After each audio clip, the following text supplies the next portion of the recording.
But illustrious, Richard. Hi, I'm Dave Gallo, and I grew up in central New York. Uh, Always wanted to be a scientist. Grew up in the 50s and 60s, so I wanted to be an astronaut. And it wasn't until 1976, so I was well on, I was in mid 20s, picked up a National Geographic. National Geographic was an article by Bob Ballard uh, talking about exploring the deep ocean in the Caribbean. And that article just threw a switch in my head. And that's what I wanted to be. I just got it in my head. That's what I want to do. I didn't have a degree or anything at that time, but I went to the University of New York at Albany, which was, I lived near there. And 2 years later, managed to get a dive in Elvin to the bottom. I got my bachelor's degree and then my master's degree, and then finally my PhD. I didn't get smarter with nothing like that. And I've got ADD, couldn't pay attention any more than I ever could. But that article made me driven that that's what I want to do. Focus. That was all it had to do. And I had to work my butt off. So I got my PhD and I just accepted a job at the University of Hawaii. This was 1986. Bob Ballard had just found Titanic. In fact, I just accepted a job at Hawaii, sent a letter back then. That's what you did. Letter off to Hawaii. The phone rings. Bob Ballard said, I just discovered the Titanic. I said, yeah, I heard about that. And he said, I'd like you to come to Woods Hole and be my assistant director in my laboratory.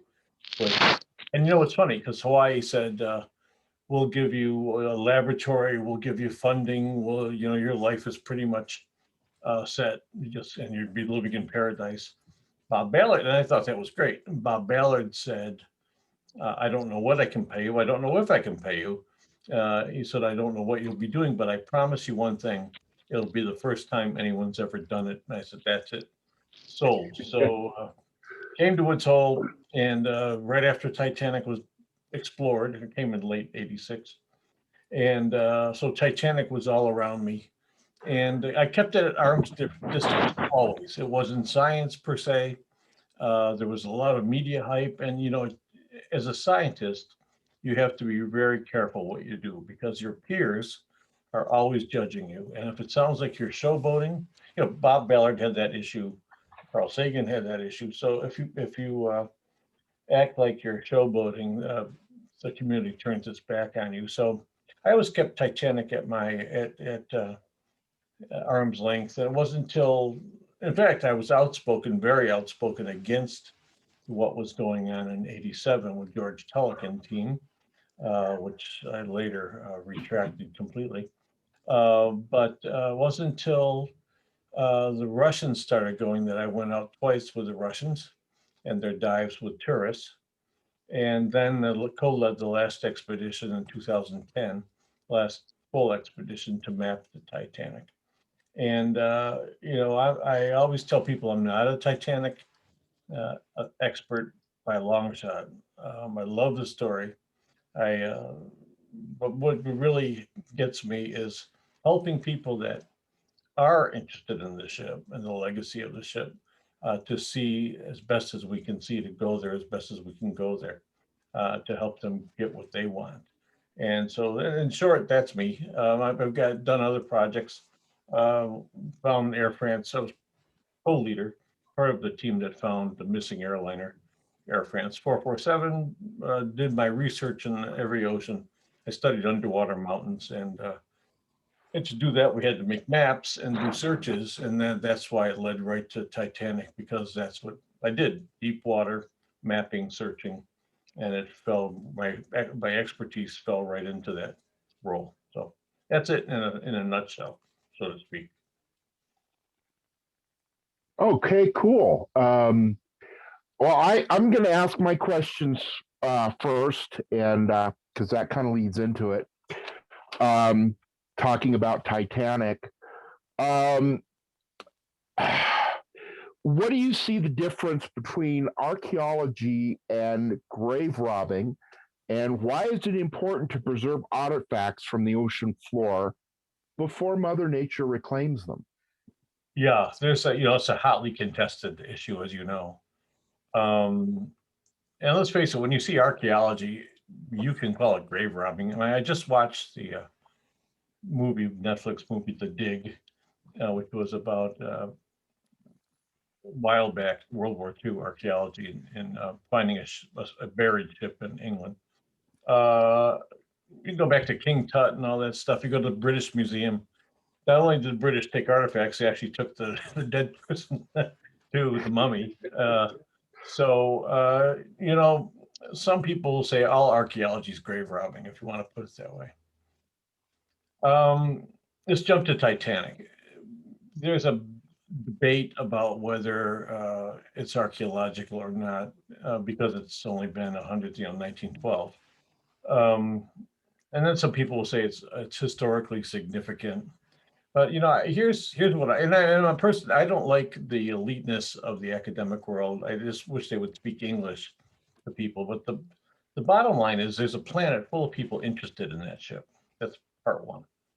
No matter where you go, and I've gone from east to west and north to south, to the equator and beyond, and wherever you go, people know the word Titanic and want to hear, most of them, about the story. That's step one. Step two is that, when I mentioned with George Tulloch, I was speaking out against the French-American team that recovered 5,000 artifacts, because at Woods Hole, there are only a few groups that could go to Titanic. And our position, I was with Bob Ballard when he got the news. So I took the position with Bob that this was grave robbing and spoke out against it. And I did that for many years. And at Woods Hole, it's funny, we took that position, and I was actually even forbidden to appear in media with my name next to the word Titanic. And unless I was criticizing what had gone on. And I was, two of us, in particular, my colleague, Billy Lang, we were basically told we weren't allowed to go see the exhibits, which is really odd. The notion was that we would lend credibility to this grave robbing. So went to see the exhibit. We snuck in, see the exhibit, and I was amazed. First of all, for myself to walk in and be face to face with bits of that history of that ship, which opens up a whole new world to you.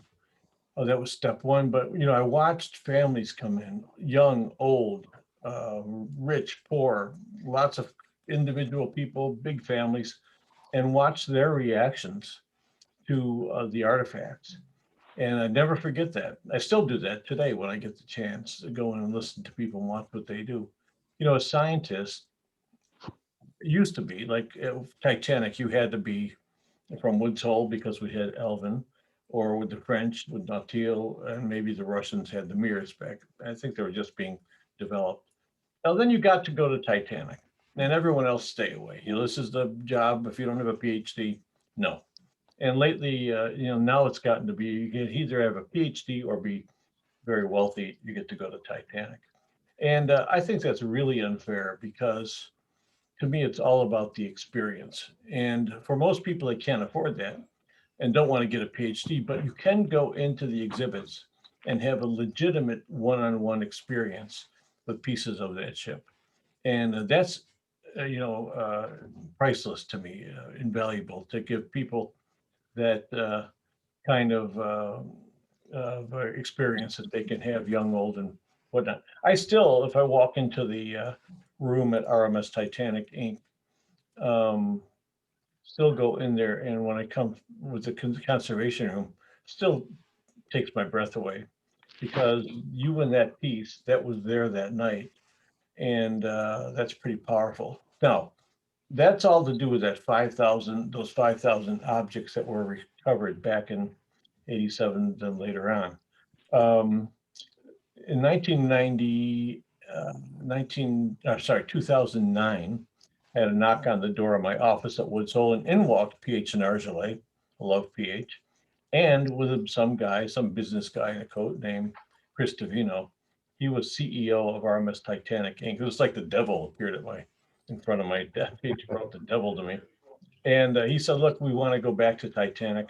We want it to be purely science, and we'd love it if you'd lead that expedition.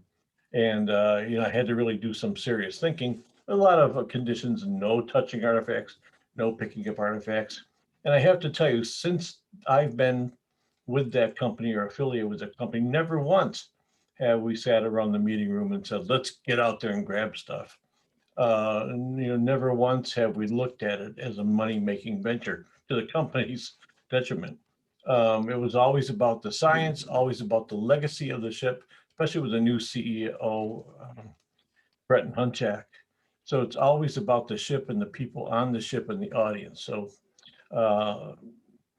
about the grave robbing, we talked about Marconi, and I guess we're going to talk a little bit about that later. There's never been any human remains seen at the Titanic site. And Jim Cameron's been there a lot, and he said that himself. We've looked at an awful lot of images. We've never seen anything. There might be some clothes or shoes, and it's debatable about whether there may have been a body there. But something is. Here's the bottom line: we go as if it were a gravesite. We know a lot of people died there. Question is, are there bodies in the sediments? Probably are some inside the ship. Just because they're not seen doesn't mean they're not there. But we never touch anything that we intentionally. We don't pick up artifacts and say, oh, that's interesting, put it back down. We don't dig in the sediments. As far as the ship goes, touching's a no-no. In fact, in 2010, we had an issue, it's the History Channel got it on film, a tape, where we ended up with a table wrapped around a bit of Titanic, just a piece of metal sticking out of the hull. And I didn't sleep for days. Oh, we just don't do it. So, Bob Ballard always makes I love Bob. He gave me my career, owe him a lot, but we disagree on this. Bob says it's like going to Gettysburg with a shovel. Well, a lot of people go to Gettysburg hoping to find some bit of that battle that happened there. And many more people go and actually walk on those grounds. And so basically that's kind of what we're doing with Titanic. We're there in the site, the memorial site, but we're not touching anything. So it's very different. And so what's the difference between grave robbing and I guess it's the word grave and robbing. By the way, with Titanic, everything we do, every single thing we do has to be approved by a judge, a federal judge in Norfolk, Virginia. So, there is no idea of, we all picked up a couple things, Judge. No, there's none of that. So the grave, don't see any graves. The robbing, no intent to rob anything. And so nevertheless, I don't have an issue with people that say it's grave robbing, leave the ship alone. And I get that. I get that completely. As long as they came by that honestly through their own thinking that, as long as someone didn't put in their heads that these people, like that someone with authority, that this is grave robbing, because as far as we know, I can feel it's just not. And I'm sorry to go on about that, but it's a tough topic that really bugs me, because I've seen my name in print that I'm some kind of grave robber. Oh, the worst kind of. I didn't know there were good grave robbers, but and a ruthless grave robber and a ruthless money making, that kind of stuff. Wow, really? So someday I want to really speak out about that, but aggravating to me. Yeah. Whoops! I just dropped my phone. Give me a second. Sorry about that. Very Titanic-ish. Yeah, it's been one of those days. Let me see here. Well, that brings us back to say the difference between recovering artifacts from the Mary Rose or the Hunley versus the Titanic. I think that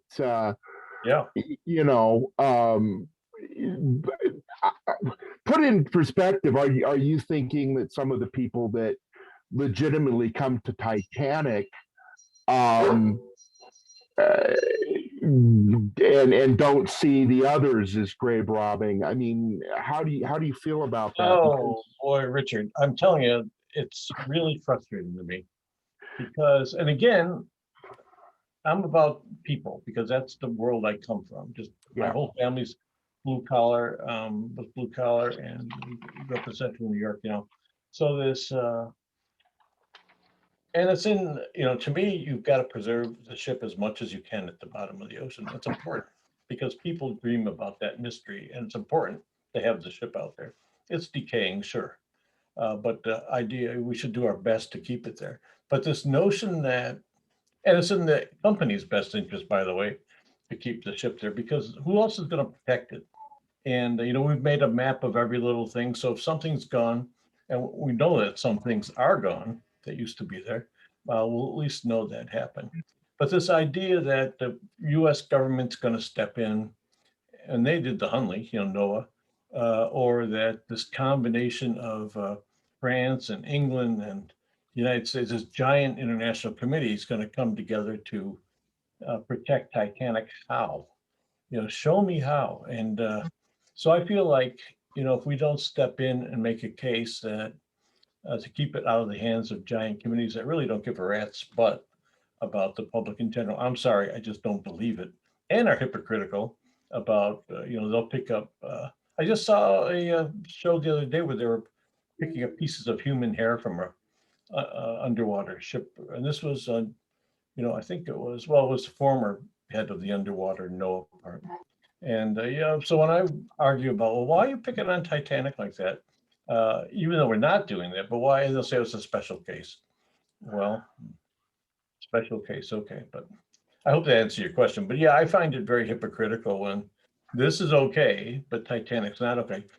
But I want you to understand, I never once have we gone through a meeting where we started thinking about what are we going to pick up and how are we going to make money with it.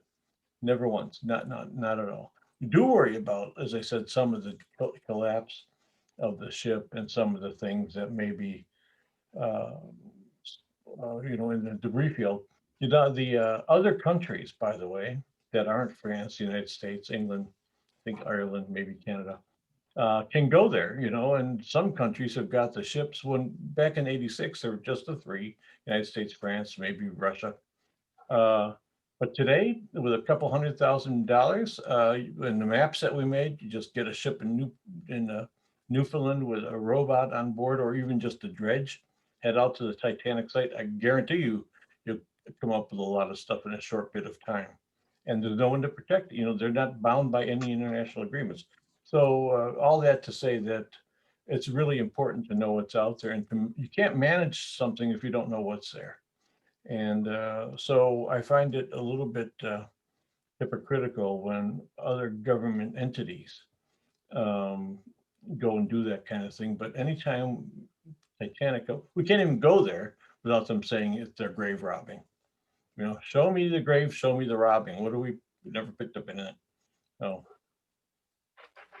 I think that the artifacts that have been recovered have really been instrumental in telling the stories of the people that were there. I mean, it makes the connection between the human side and what's there. And if we had not gone and recovered what we did, then there's a lot of stories and personal stuff that would have been lost. Well said. Yeah. The perfume vials and the guy with witching waves and all that kind of stuff. I mean, they would have died in obscurity, really. Oh, sure. And I do though understand. It used to be that when a ship sank like that, we would commit the ship and the souls to the deep for eternity. Powerful stuff. And that was okay when people first started saying that, because the deep ocean, you couldn't get there. But as I said today, anybody can do it with a couple $100,000 and wants to go out there. So it's a different thing. Today, it's no longer eternity or the strange land at the bottom of the sea. So yeah, I do think the artifacts, it's a powerful part. It's one of the legs of the stool. You need to have the ship out there. You need to have the artifacts so people can get that 101 legitimate. I don't buy this telepresence garbage. I mean, I just don't. it's TV. Maybe we can do better with it. And Ballard today is doing some other stuff that is fascinating. But from Titanic, we just don't have that. So you need the ship, you need some artifacts, so a normal person can have that 101 one thing. And you need people like Cameron that made an incredible fictional movie about Titanic. So all these things combine in a way to preserve the legacy of that ship. That's number one, and of the people on board that ship. And it's funny because my neighbor lived here for uh, 20, 30 years here. And not last year, I think it was, my neighbor came up to me and said, I saw your lights on late. I said, yeah, I'm working on Titanic. He said, I never told you this, but my great grandfather died on the Titanic. No, you never told me that. So there's that part too to preserve those kinds of stories as well. But I think you need all legs of the stool, the artifacts, the stories, the ship out there to be able to do it properly. Okay, and last thing from me, I want to jump to the radio. I'm an extra class amateur radio operator and big radio guy.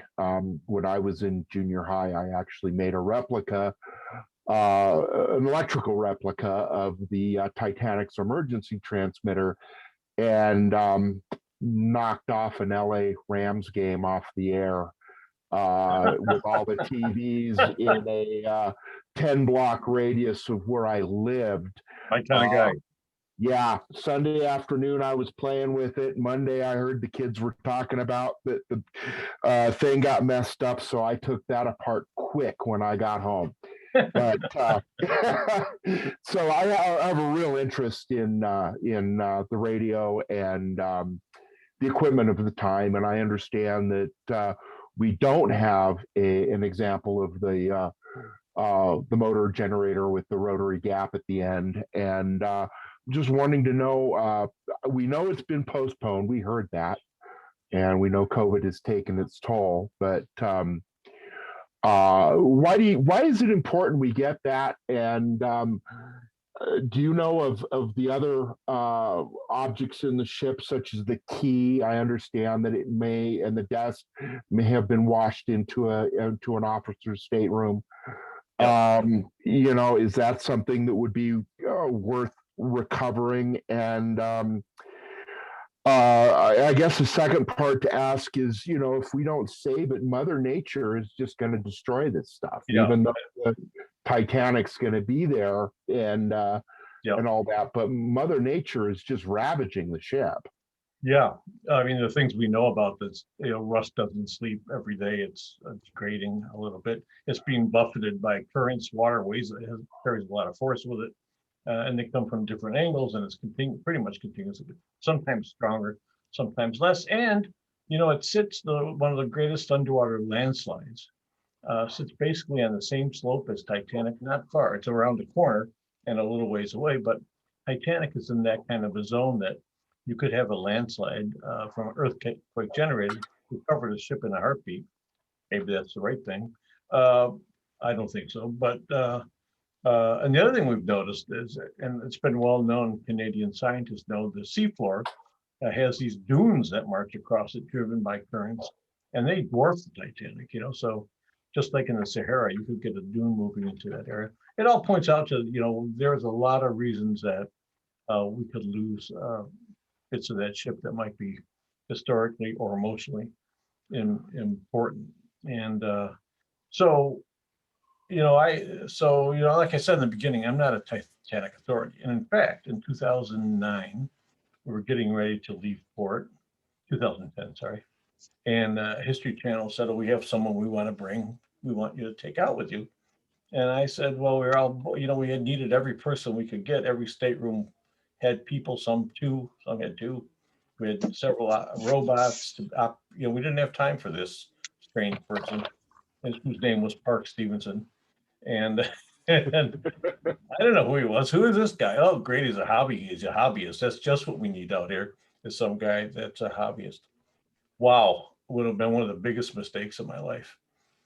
Because instead of, Woods Hole had great cameras, Billy Lang, superb cameras. Billy was on watch the night when they found the Titanic, and he knows an awful lot about the ship. What he doesn't know is when Parks or Bill Sauter look at something, bam, that tile came from here, that pipe came from there. And so in Parks, one of his big things is the Marconi. So when he says it's an important piece historically, okay, you know, we don't have to go much further than that. I mean, you can have a debate with, but for us to debate it, you know, I couldn't hold up 2 minutes, 30 seconds to Parks. So the bit about the Marconi, well, first of all, there's the immediate idea that we're going to rip into the, we were or will rip into the ship. Never going to happen. The idea was, first of all, that expedition somehow got to be about the Marconi.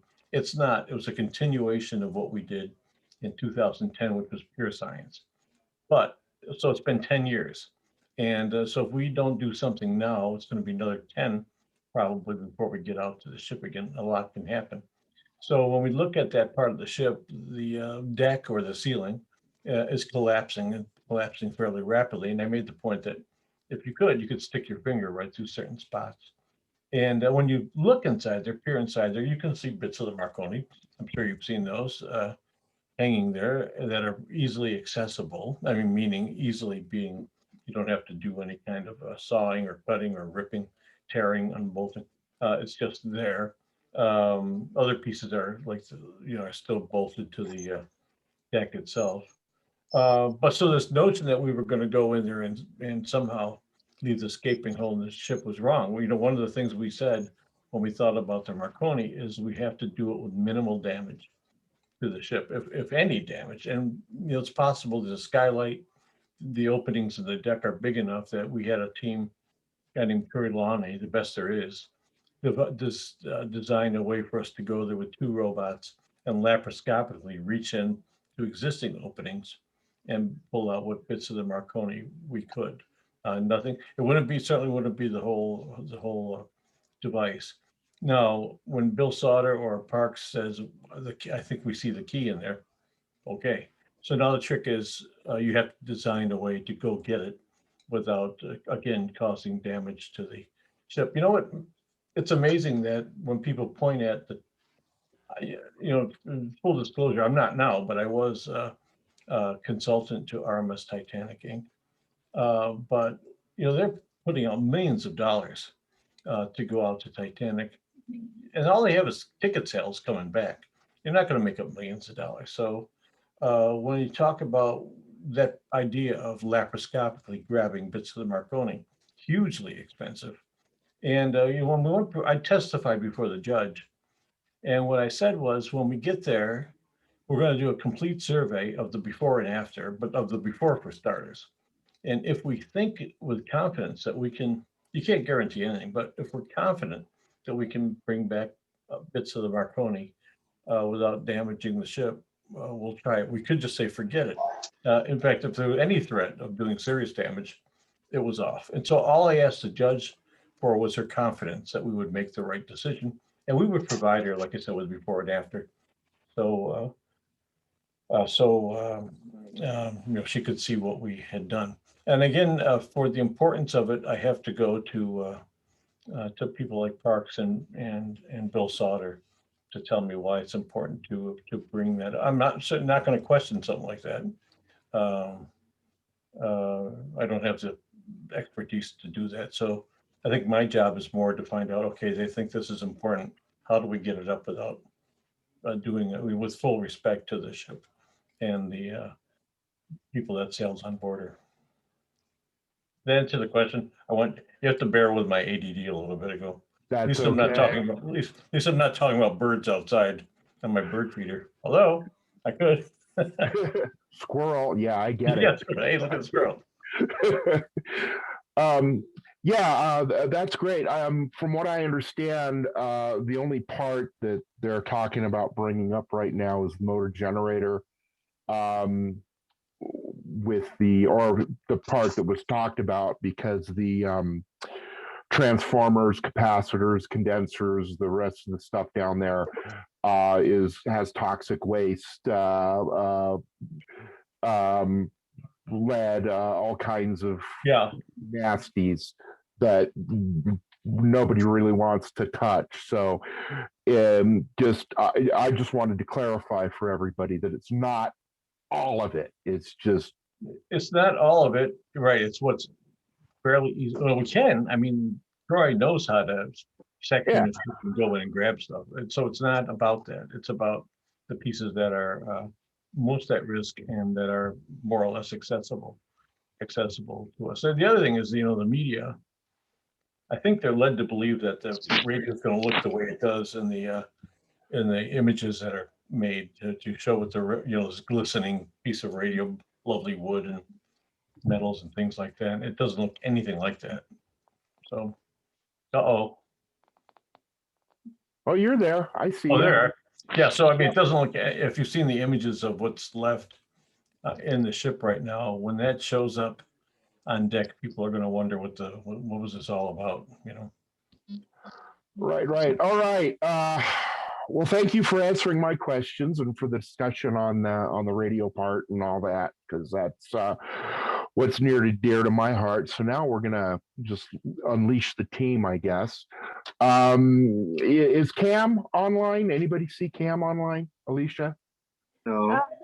I don't think so. Give me a second to check.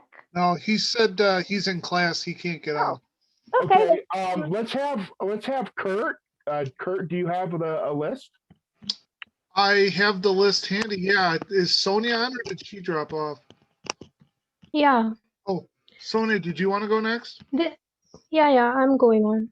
Okay. That's Sonia. How are you? This question is from Cam Husband from Maryland. What was your most favorite expedition to go on? Yeah, I hate to say it, but I don't hate to say it. I could say it's one of the scientific ones. It's not Titanic, of course, because of the profound how it hits you. I don't think you can.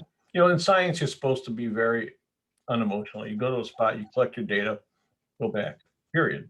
Sometimes you see a pretty fish, something unusual, but that's pretty much it. With Titanic, I could always tell in the laboratory where all the images are coming in.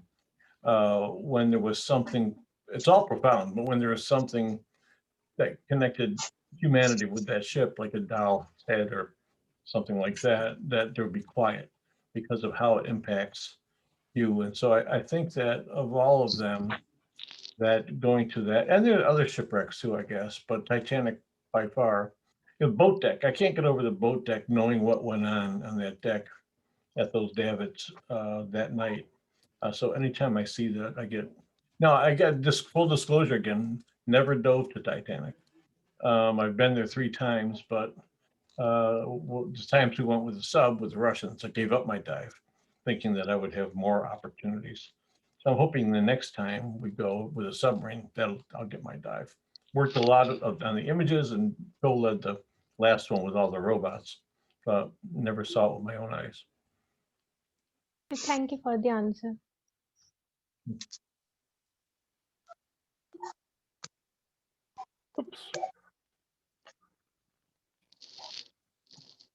Okay, Alicia, you want to pick somebody else? I'll let you look and call on people if you don't mind. I guess I'll just go ahead and take the next question. I do believe, excuse my pronunciation if I don't say the name right, Belinda asks, what have you seen that he has never seen before? Well, pretty much anything in Titanic I've never seen before. So without saying, because I'm just not, I'm not that familiar with the ship itself. I mean, I am, but not, it's not something I know like a Parks or a Bill Sauter. So just about everything there fascinates me. We saw the signal flares fascinate me. The skylight to the grand staircase fascinated me. So a pup sitting in the sediment fascinates me. I think, I think when you go, pertains to Titanic too. When you dive or put a robot to the bottom of the sea, the average depth's about 2 miles, 4,000 meters. Is that you're going into, it's like going to another planet. You go from the blue up here of the planet up here, then little by little it gets dark blue, then eventually pitch black for about 2 hours. takes 2.5 hours. They're floating down through the pitch black. And then boom, you get to the bottom, lights come on, and there's this alien world. And I think, I've seen some creatures in that alien world and some landscapes that are just amazing. So I think, and again, because we've only explored about 4% of the world, of the deep ocean, so of the ocean, period. So pretty much every time you go, you find something that's never been seen before.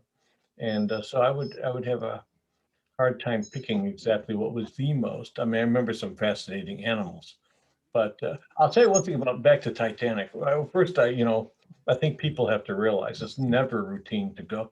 People have gone there a lot, never routine to go. It's as dangerous as it's ever been. And it is a trip into an unfamiliar world.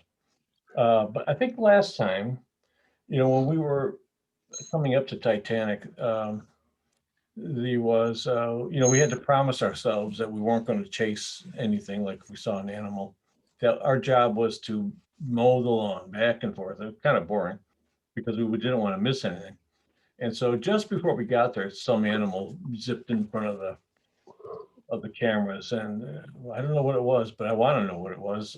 It was fascinating, So it's hard to pick one thing, but I'd have to say it's just always the trip to this unfamiliar world on the bottom. Lots of little exciting things, but none more exciting than the other. Thank you for that. Thank you for that answer. Richard, I guess you can pick the next person since I'm not sure who's actually here. Well, we have an updated question list coming out. So if you look at it, I'm going to let Kurt take Cam's question 1 that's on there, if you don't mind, Kurt. Hey, Kurt. I think you're muted. I was just going to say he unmutes himself. I have the updated list, Richard, so I'm not sure what question 1 is. Cam's question. I think wasn't his the, okay, I think I remember what it was, so I'll ask it. What was the most favorite expedition that you've gone on? That's kind of like the last one, but Titanic sticks out above everything else just because of the impact on you emotionally. I think it's pretty amazing. Yeah, the difference, purely finding we found Air France 447. This one has not. Well, you can't see it. The Malaysian airline, still out there somewhere. That was also profound to find that shipwreck because it impacted humanity right away. But I think almost every expedition, if the weather cooperates, even if it doesn't, it's an experience. You're doing something pretty much. You're going someplace where no one's ever gone, seeing things that no one's ever seen, asking questions people never dreamt of before. So again, it's hard to pick one of them. In hindsight, I should have picked something tropical. So I would be working in the Mediterranean or the South Pacific, but almost everything I did for my PhD was in fairly cold regions with really rough seas. But so I'd have to come back to Titanic. And I didn't have to go into port and say, well, it's incredible. We found intrusions in the basaltic layer of dikes, Heroic dikes, and expect worms at the bottom of the sea, which was revolutionary. But it was tough to explain to people, hey, we found worms at the bottom of the sea.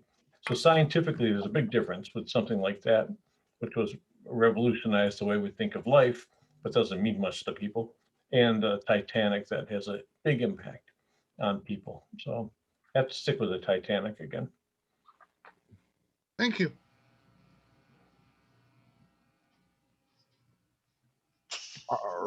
All righty then. Let me get to the new list. Sit there. Carolyn, are you here? Yes, I'm here. All right. You want to go ahead and ask your question? Yes. Hi, Dave. Thank you very much for your insights. Hiya. I'm from Belfast in Northern Ireland, and I'm a mother to a 12-year-old who met Bob Ballard a number of years ago, and she was 5 years old. And she's been pretty much, I suppose, excited about the whole ocean ever since.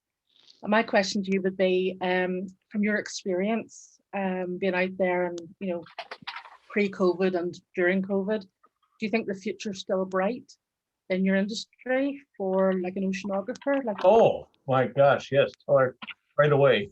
So, well, I hope so, or we're going to be in pretty bad shape. First of all, I have to tell you, for the first time I visited Belfast last year, about a year ago. Oh boy, did I fall in love immediately. Well, maybe was it a year ago? No, it was sounds like 2 years ago, because last year was COVID. Fell in love with that city right away and the people. So the oceans provide, I said we've only explored 4%. They provide every other breath of fresh air you take, that's the ocean. Made that air, oxygen. Water we drink, almost all the water we drink, all the fresh water on the planet comes out of the ocean, like 90%. Food we eat, you know, we all eat seafood, or most of us, and there's about 2 billion people that count on seafood, third of the planet, for their protein. So the air we breathe, the water, food we eat, or water we drink, those three things, and we haven't explored it. You know, we're dependent on the oceans, and yet everything we put on our backyard, city streets, whether you're in Kansas or whether you're in the Himalayas, eventually makes its way down to the ocean, and we've made a mess. I mean, it's just, I'm not I wouldn't call myself a strict environmentalist. You know, I do care about the planet deeply. But you know, when we go out to the middle of the ocean, if you catch a fish and look in the stomach, you'll find little bright bits of plastic. If you look in the flesh, you'll get herbicides, pesticides, flame retardants, all the chemicals, that caffeine, all the things that we think make life what it is today. So we're really turning the oceans into a big chemical dump. But so there's the excitement of oceans, 95 something percent not explored. And I promise we hit on some great stuff in that 5%, world's tallest mountains, deepest valleys, underwater lakes, rivers. So there's the excitement. She's going to find something new, positively. And on the other side, there's the importance. We need to understand what the oceans mean, its impact on us and our impact on it. So yeah, it really is a bright future, as long as you know, we keep recognizing that we need to figure things out on the planet. Yeah, that's amazing. Thank you very much. I just wanted to ask you, to follow on from that, are you involved in any schools engagement program to sort of highlight what you've just said? I'm sorry, school engagement? Yeah, like a schools engagement. Like, do you go to schools and promote the ocean? In a heartbeat. You know, anytime, again, because I came from I wanted to be a scientist, but came from a small town in the middle of New York State. And anytime I can speak to kids, I do. And if I can, even if someone speaks to is in a very affluent community. It happens many, many times because they've got money to bring in a speaker. You go to a school in the parking lot, you'll see Porsches and BMWs and things like that. And they're not the teachers. It's the students driving those cars. But at the same time, I say, I'll come and do that, but get me into an inner city school. And by contrast, you know, in one school, I saw the Porsches and BMWs and in the parking lot. In the inner city, I saw 3 kids taken away out of school in handcuffs that day. And so I'm thinking these kids are on the same conveyor belt heading out into the world. And it's, yeah, I think it's important. Like, what turned me around was that one image, and I was a disaster academically, but that one image that Bob Ballard put in that one article is what got to me. So what I hope that I can do, or hope I will do, is provide an image that does the same thing to some kid or kids somewhere else. So yeah, I'm sorry to go on and on, but yeah, the simple answer is yeah. Anytime I can talk to kids, and, invite me and I'm there. Well, I invite you to Belfast to my daughter's school. I want to come back badly, believe me. I really do want to come back. Like I said, you know, it's funny. I've been through St. John's, Newfoundland. Used to hate it. You know, cold, out in the middle of nowhere. And then also Ireland a couple times, and I didn't hate it, but Ireland's Ireland and beautiful place. But in the past couple of years, it just all dawned on me that, wow, what a magical place. The confession, at nighttime, I look at, you can follow Irish trains going from city to city, which I do. Why? I can't explain it. But also I fly around Ireland with my Google Earth to look at various places in Ireland. So something going on here with Ireland in my mind and body and heart. Well, you're welcome back anytime, and thank you very Thank much you. for your time. Thank you. Okay, Alicia, you want to ask Siler's question, and then you can do yours after that. I guess that's what's next on the list. Yep, that's fine. So I'm just going to go ahead and ask both questions and just go from there. Shyler asks, what is your, other than Titanic, what is your most memorable, memorable moment you have experienced or achieved in your career? And then the next one is, do you see that our oceans are in danger, and what do you think can be done to help save them? Yeah. Okay. So the first question, again, it's kind of follows one of the previous questions. So a lot of people I know, you have a canned answer to that. Oh, it's this one, it's that one. And I'm, fumble around saying I don't have a canned answer, but here's two examples. One, it has nothing to do with what I was supposed to do. I was between South Africa and Antarctica once on a boat, and the albatross. Wow. I mean, I just couldn't fathom it. I would stand outside for hours when I was off duty, watching these giant birds flying in and out of these giant ocean swells, and it fascinated me. Really, a lot of the things that we discover, it's work. So yeah, it's exciting, but it's work.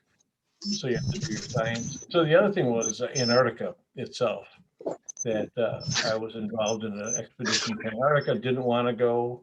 What am I going to see? Ice, rocks, a couple of fish, big deal, penguins. People had to drag me off the deck of the ship. My mouth was just wide open. It's such a beautiful, beautiful place. So I think between the two, the land, Antarctica, and then the thing on the sea would be, oddly enough, the albatrosses, because they're out there right now as we're speaking. These birds are out there doing their thing, and it just fascinated me.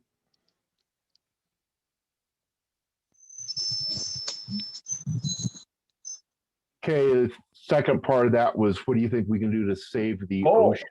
yeah, as I mentioned Sorry. before, mentioned earlier, we haven't even explored it.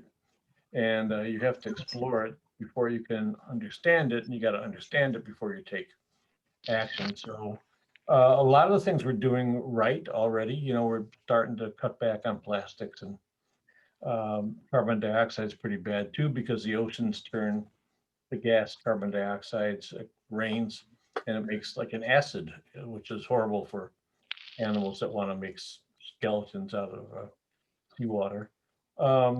So we have to start thinking about about the whole planet, that whatever we do, it's not just people that live at the coast. Like I said, even Kansas, what you put on your fields and backyards gets to the ocean. But somehow we've got to have a campaign so people understand that. And it can't be one of these campaigns where it makes like everything's falling apart and the world's on fire. That I think we have to speak to people open, honest. Here's what we see. Here's the consequences if we don't do anything. Here's the rewards if we do something, and then make a decision. Because what it involves is changing our way of life a bit, and we need to sacrifice a bit. And that's tough for most people if you don't explain it. Titanic's a great example. Is that example metaphor? Is that metaphor? Like Titanic in a way, here we are as a civilization plowing through the night at a rapid rate without knowing fully what's ahead, and expecting in some way that technology is going to make it safe for us. And as a species, humans, it's foolhardy. COVID shut the planet down. This microbe shut the planet down. So every time we go up against Mother Nature, we get our head handed to us. Earthquakes, volcanoes, floods, droughts, hurricanes, tsunamis.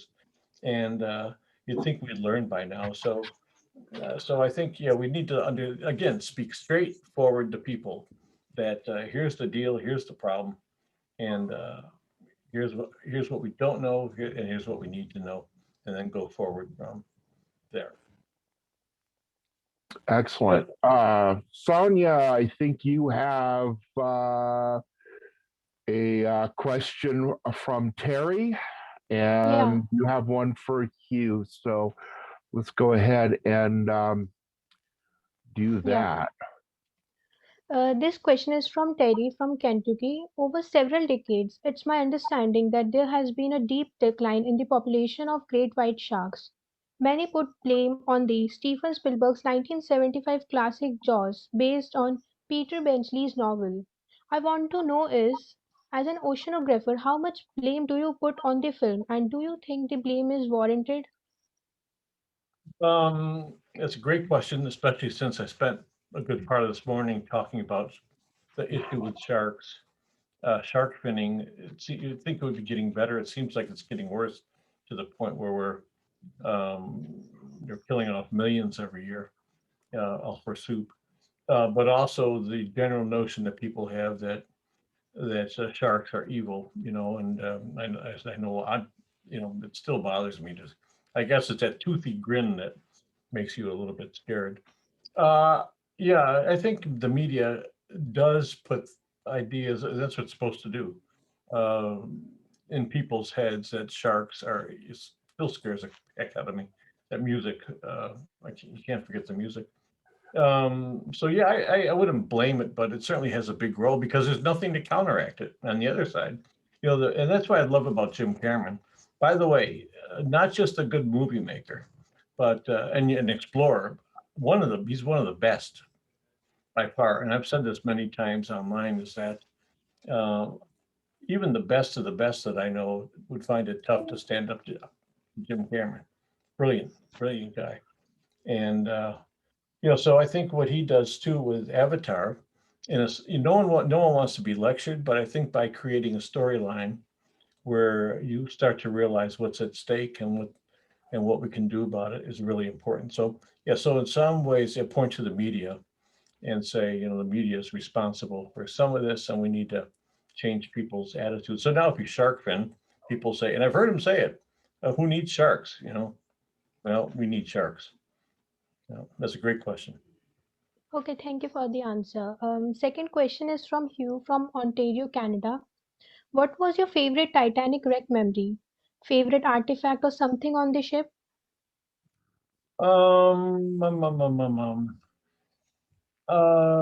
I think for me, it's the signal flares that they use that night trying to get attention, that are sitting out on the bottom of this seafloor.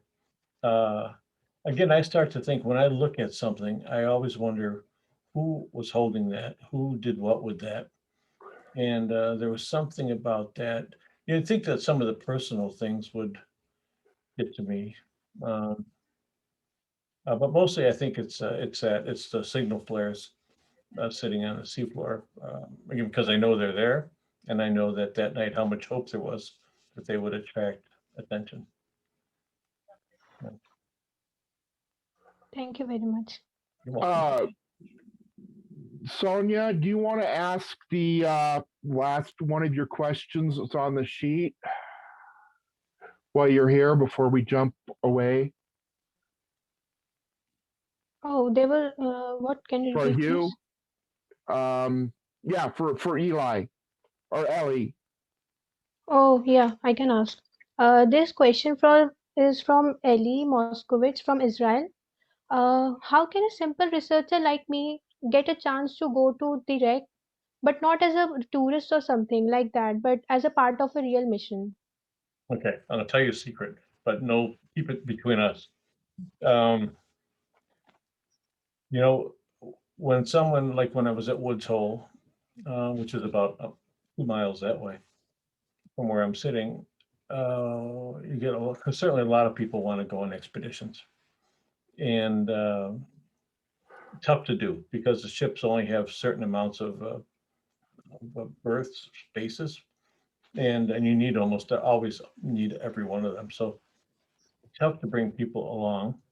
But here's what I think, and I think it applies to a lot of things. If you've got a degree, if you're known in the field, there's one way to go about it. But if you're not, if you're a regular person, and this has happened, I've seen this happen, been a part of this happening. You have to find someone doing what you want to do, I think. Well, I know. And then get to know that person, send an email. I'm really fascinated by what you do. Ask them, what would it take to go on an expedition like you do? But come right up to being a nuisance, a pest, but so not sending an email every hour or every day or even every week, but so your name is constantly in the person's brain. And I told that to a person once, maybe he's listening, that here's what you do. And he said, well, shouldn't I apply? Well, if you apply the normal way, you go into a stack of letters and forms that big and everyone knows the president or the Pope or, so, but I said, you get on someone's brain. So when they think about when the opportunity comes up, well, that man or woman, and that happened to me. I told the guy about this and and he wanted to dive, and we happened to be walking in Atlanta, Georgia, down the street. The phone rang, and it was a guy leading an expedition. He said, hey, Dave, we've got a bunk open. I need a name so we can put someone in there. And I looked at him. I said, you want to go dive in Elvin? He said, you're kidding. I said, no, not. And he did, dove in Elvin. So there's a two ways you go, the formal route, but also, so either way, find a person or a group doing what you want to do and let them know you're alive. Let them get familiar with your name and start by saying, I'm fascinated by what you do and want to know what it would take to be involved in something like that. Okay, thank you for your answer. Well, All right, Kurt, I think you have the last question. Yes, it looks like I do. Yes. David, I know, and I had to look this up actually because I forgot about it first. A lot of oceanographers have a tradition of taking styrofoam cups and sending them down to the bottom of the ocean. Yeah. Compress them. Do you have any of those in your? Oh, this question is from. I'm sorry, I should rephrase that. This question is from Sarah Thompson. Do you have any of those cups in your collection? I do, and unfortunately, this is terrible. I just changed my office around and brought stuff to the basement, and I've got a container full of those cups. I said, oh, I don't want to leave these down here, but I left them in the basement. So, and if I say, give me 2 minutes, I'll be right back, I'll get down there and I won't find them anyplace. But yeah, I do. It's a, it's a well-known tradition on board the ship that at nighttime, you use Sharpies. And it's got to be the right kind of styrofoam, cheap styrofoam, because it has to have a lot of air in it. And so, and then you decorate the cup with the Sharpies. That goes on the outside of the sub or robot, so pressure can get at it. And that cup that starts that big, the ocean squeezes the air out of it from every direction, so it ends up that big with all the writing and decorations around it. They're fascinating. But you have to remember to bring Sharpies. And this was given to me for my next expedition. Check this out.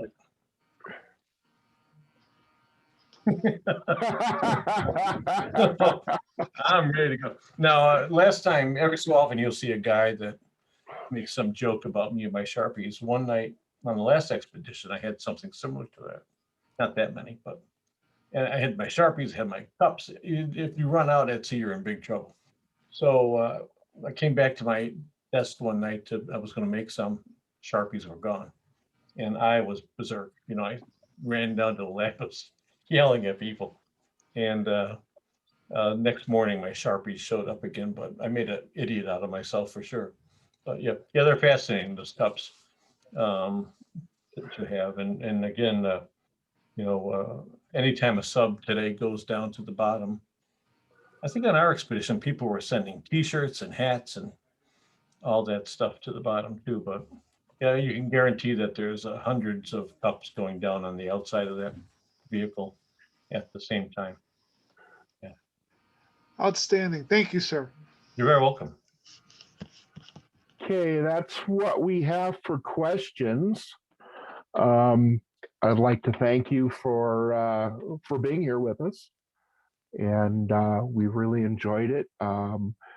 I guess if somebody has a last minute question, wants to type it in the chat, we'll see about getting to them. But is there anything you'd like to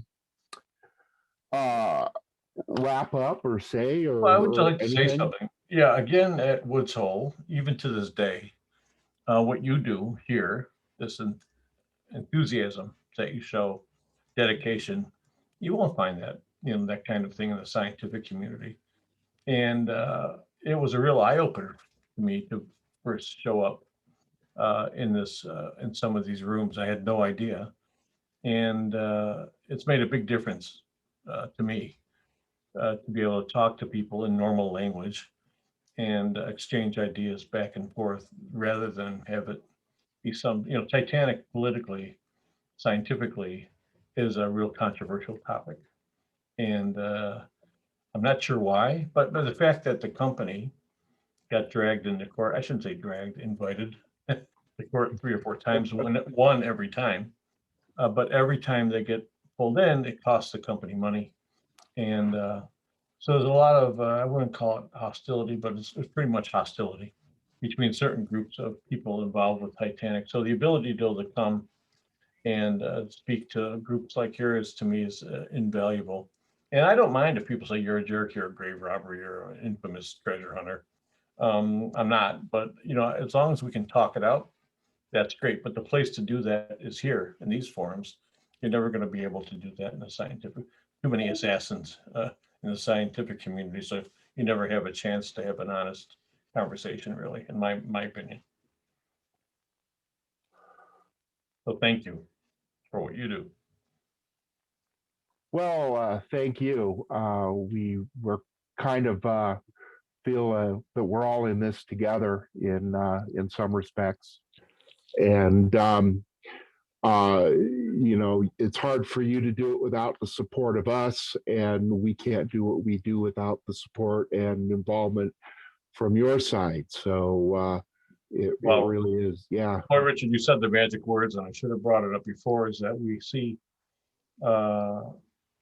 people like you people, we do see this as an arc, that we're all in this together, that we just happen to be fortunate in a way to be at the bottom of the sea, but there's a whole chain of important people that can take what we find and turn it into stories and things for the future generations to appreciate. So we do have that always. And same thing with education. Instead of saying that, here's an expedition, oh yeah, we should have education, get something with education. Instead we're saying, no, it's got to be part right up front. So thank you for saying that, reminding me that we're all in this together. And we appreciate your support, by the way. It's made a difference.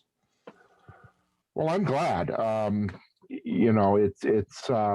has been an honor for you to be here today, and thank you for sharing your side of the story. I know that usually just the one side gets out, and it's hard for you to have a conversation when there's so much static and noise coming from the press and everything else. Yeah. You have no idea how many times someone will call from the Daily Mirror or the New York Times or Washington and say, look, I want to talk to you about this Marconi thing. And I would do my usual thing. Well, here's what people are saying. This is not true. And I agree with them. And I say, as long as you make that case, and do they do that? Never. The one time someone promised me that they would tell the whole story. The headlines the next morning were salvage firm, which it's not a salvage firm, to rip into Titanic. Oh man, So I think you're absolutely right, Richard, and it helps me vent too, because nothing like being, and it's on one case, but there are other people involved that have dedicated their entire life to that ship, and to see them hurt by these things in the media just drives me bonkers. And again, it's important to hear from people like you and have you part of the team. Well, thank you. Yeah, and just another point that I'd like to reiterate for a lot of people is that the expeditions are expensive. I know how much it costs to rent a ship and the subs and everything else, and that with the ticket sales and all that, it really is not a huge money making venture. Yeah. I went to the artifact exhibit in Denver when it came through, and I was really moved by that, and I'm just glad that I was able to do that and make the connection as you had mentioned earlier. So, all righty then. Everybody want to unmute and just say thanks and your goodbyes to David. Richard, we have one last quick question. If Go you could ahead. to read it. Want me to read it? Uh, No, some, there's a couple of them there, so I'll leave it to On you the guys. chat, just give me a second. Yeah, go ahead, Alicia.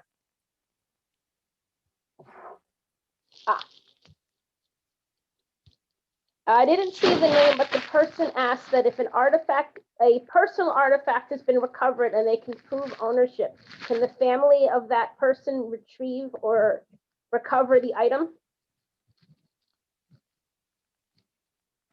Yes, from Ellen O'Brien. Hi, Ellen. That's a question for Parks or a Bill Sauter. I think it's true that some artifact was returned to some family, and I'm sorry, I don't know the details. I think it's one of the watches, one of the pocket watches. That's what it was. It was a pocket watch. That's a great. I wish that could happen with. That was feasible. I guess it is feasible in a way. That could happen. That things could be returned to the families. That would be if they wanted it. But yeah, so there's at least one case where it did happen. Yep. I'd like to jump in and say Ellen is one of our good friends, and she was one of the featured extras in Jim's movie. She was the dead woman in the with the baby. Oh no! Yeah. Oh dear. Yeah. So, sorry, Ellen. Alicia, you said you had one more. For me? No, Alicia, did you say you had one more? No, I think that was the only one. I'm going to check the chat one more time real fast.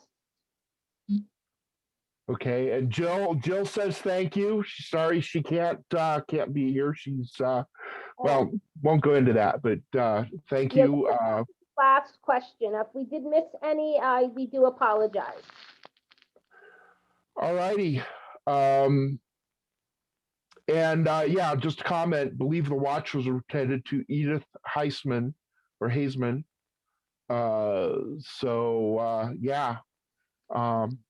But anyway, I guess that's it. So thank you. Thank you so much for being here. We look forward to doing it again. Everybody, go ahead and say your goodbyes and thank yous. Thank you very much. Thank you. Stay safe. Stay safe. Thank you. Safe, Thank everybody. you. Thank you again. Bye. Bye. Thank you, David. We'll Bye, see you Dave. later. Always good seeing you. Okay, bye. All right, everyone. Have a great afternoon, and we'll talk to you later. You too.